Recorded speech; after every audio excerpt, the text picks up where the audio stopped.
Good morning बच्चों। निकालिए 5th class की हिंदी की बुक। पाठ का नाम था मेहनत की कमाई। इसमें हमने 3 पैराग्राफ कंप्लीट कर लिए हैं। पहले के पैराग्राफ में तो क्या था, एक सेठ था जो अपने आलसी बेटा था, तो उस बेटे को बुलाकर कहा 1 रुपया कमा कर ला। तो वो 1 रुपया कहाँ से लेकर आ जाता है? अपनी माँ से लेकर आ जाता है। दूसरे पैराग्राफ में था कि वह दोबारा जब कहता है कि 1 रुपया कमा कर ला, तो वो कहाँ से लेकर आता है? अपनी बहन से लेकर आता है। और पिताजी फिर कहते हैं इसको भी क्या कर दे, कुएं में डाल के आ जा।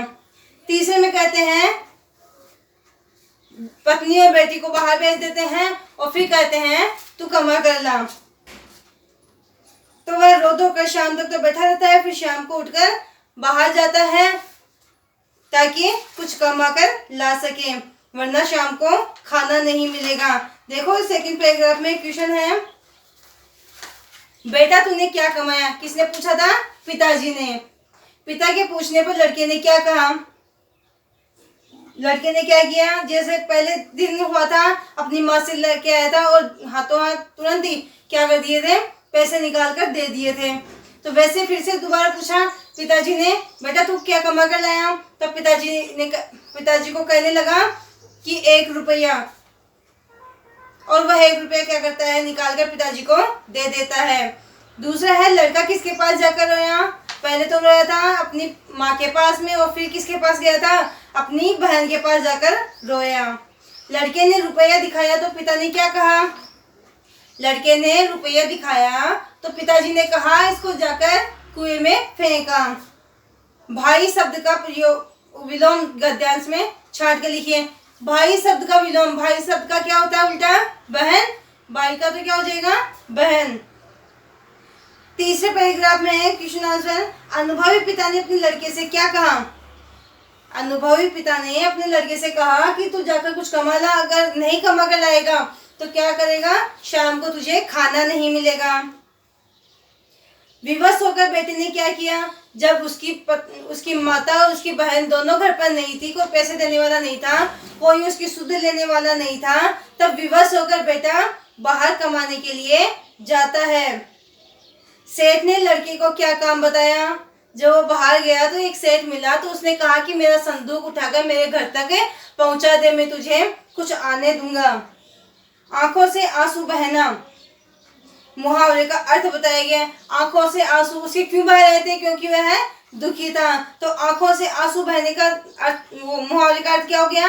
बहुत दुखी होना। इस प्रकार से हमारे तीन पैराग्राफ कंप्लीट होते हैं। चौथा पैराग्राफ देखिए, अमीर बाप के बेटे ने संदूक उठाकर सेठ के घर पहुंचाया। अमीर बाप का बेटा जिसको कहा गया था तू 1 रुपया कमा कर ला, उस बेटे ने क्या किया?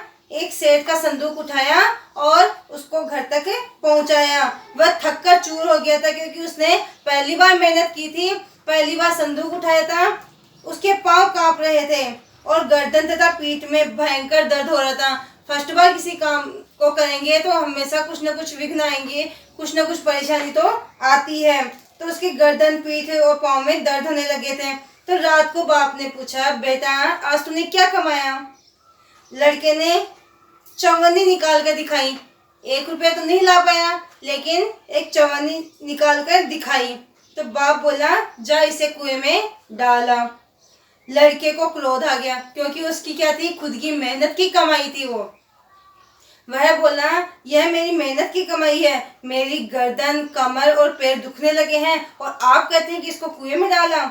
अनुभवी पिता सब कुछ समझ गया। अगले दिन उसने अपना सारा व्यापार लड़के के हवाले कर दिया। उसको यही तो सबक सिखाना था कि तू मेहनत की कमाई किस प्रकार से लाता है, तेरी मेहनत तेरे लिए कितनी अहमियत होती है। उसके लिए पैसा अगर नहीं कमाएगा तो आगे जाकर तुझे परेशानी होगी, और यह सबक उसको सिखाने में उसके पिता कामयाब हुए। इस प्रकार से आपका ये लेसन कंप्लीट है। इसके क्वेश्चन आंसर देखिए।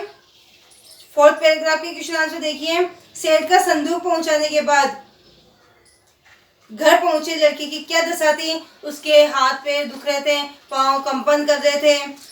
पिता की किस बात को सुनकर लड़की को क्रोध आया?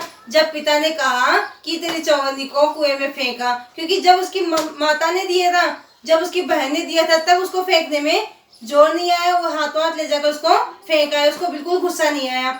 लेकिन जब वो खुद मेहनत से कमा कर लाया था, वह मेहनत की कमाई को जब फेंकने के लिए कहा गया तो उसको क्या हुआ, अत्यधिक क्रोध आ गया। उपयुक्त गद्यांश का शीर्षक क्या है? क्या है इसका शीर्षक? मेहनत की कमाई। व्यापार का समानार्थक शब्द, व्यापार को हम और क्या कहते हैं? समानार्थक शब्द क्या होते हैं? पर्यायवाची को समानार्थक शब्द, मतलब समान अर्थ प्रकट करने वाले को समानार्थी शब्द कहते हैं। व्यापार का समानार्थ क्या होता है? व्यापार का समानार्थक शब्द क्या होता है? व्यवसाय करना, वाणिज्यिक कार्य करना, ये सब किसके पर्यायवाची हैं? व्यापार के। तो व्यापार का समानार्थक शब्द क्या है? व्यवसाय। ठीक है, इस प्रकार से आपका ये लेसन कंप्लीट होता है। कल हम इसके क्वेश्चन आंसर की बात करेंगे। Thank you.